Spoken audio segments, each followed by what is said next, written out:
चाची मुझे chocolate shake पीना है, मेरे लिए चॉकलेट शेक बनाओ ना। हाँ बच्चों, बस 5 मिनट, सभी को ये खीर दे दो और तुम लोग ऐसे भागो मत, एक जगह बैठ जाओ वरना गिर जाओगे। सिमरन सभी को खीर देकर बच्चों के लिए स्नैक्स बनाने लगती है। ये भगवान कहाँ फंस गई मैं, ये बच्चे हैं या शैतान, बड़े तो बड़े छोटे भी, सुभान अल्लाह। सिमरन ने अपने घर वालों के हिसाब से ही दिवाली के पकवान बनाए थे, लेकिन बढ़ती मेहमानों की भीड़ के चलते सिमरन ने जितने भी पकवान मिठाइयाँ बनाई थी वो अब धीरे धीरे कम होने लगे थे। सिमरन बहू, तू बार बार बाहर थोड़ी थोड़ी नमकीन और मिठाइयाँ क्यों लेकर आ रही है? देख नहीं रही बाहर कितने मेहमान बैठे हुए हैं?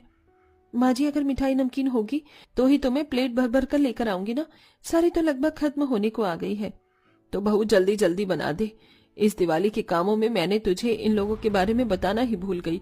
पहले हम सभी लोग एक साथ ही रहते थे, लेकिन बिजनेस की वजह से हम सभी यहाँ शिफ्ट हो गए। हर साल हम सभी दिवाली पर मिलते हैं और एक साथ दिवाली मनाते हैं। चलो जल्दी से पकवानों की तैयारी में लग जाओ। लेकिन माँ जी, मैं अकेले इतना सब कुछ कैसे बनाऊंगी? कम से कम आप तो मेरी मदद कीजिए। अगर मैं तेरी मदद करूंगी तो बाहर मेहमानों को कौन संभालेगा? और तेरी ननद तो शाम से रील बनाने में ही बिजी है। घर आए सभी मेहमान और बाकी लोग मिलकर बाहर हंसी मजाक कर रहे होते हैं। बच्चे पटाखे जला रहे होते हैं। बेचारी नई नवेली बहू सिमरन की तो किचन में रेल बनी होती है। अरे ये क्या भाभी, आपने अभी तक बस ये 20-25 रोटियां ही बनाई है, और रोटियां बनाइए। क्या? लेकिन 12-16 लोगों के लिए इतनी रोटियां तो काफी है। मामी, आपको किसने कहा कि बाहर 12-13 लोग हैं? अब जाकर देखिए, कम से कम 20-25 लोग हो चुके हैं बाहर, उनके लिए आप इतनी सी रोटियां बना रही हैं। क्या 20-25 लोग? सुमन, मुझे एक बात तो बताओ, तुम्हारे कितने खानदान वाले हैं? अरे इतने लोग तो मुगल बादशाह के पूरे खानदान में नहीं होंगे जितने तुम लोगों के खानदान में हैं। इससे अच्छा मैं अपनी दिवाली अपने मायके में ही बना लेती। मेरी माँ ने मुझसे कितना कहा कि बेटा मायके आ जा, लेकिन मैं पागल थी जो अपने ससुराल में दिवाली बनाने के लिए मरी जा रही थी।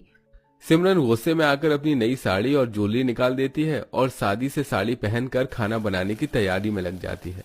कब शाम के 5 से रात के 8 बज जाते हैं सिमरन को पता ही नहीं चलता। मेरी आधी से ज्यादा दिवाली तो किचन में खाना बनाने में ही चली गई है। कैसे लोग हैं? ये बाहर बैठकर हंसी मजाक कर रहे हैं और मैं यहाँ बैठकर खाना बना रही हूँ।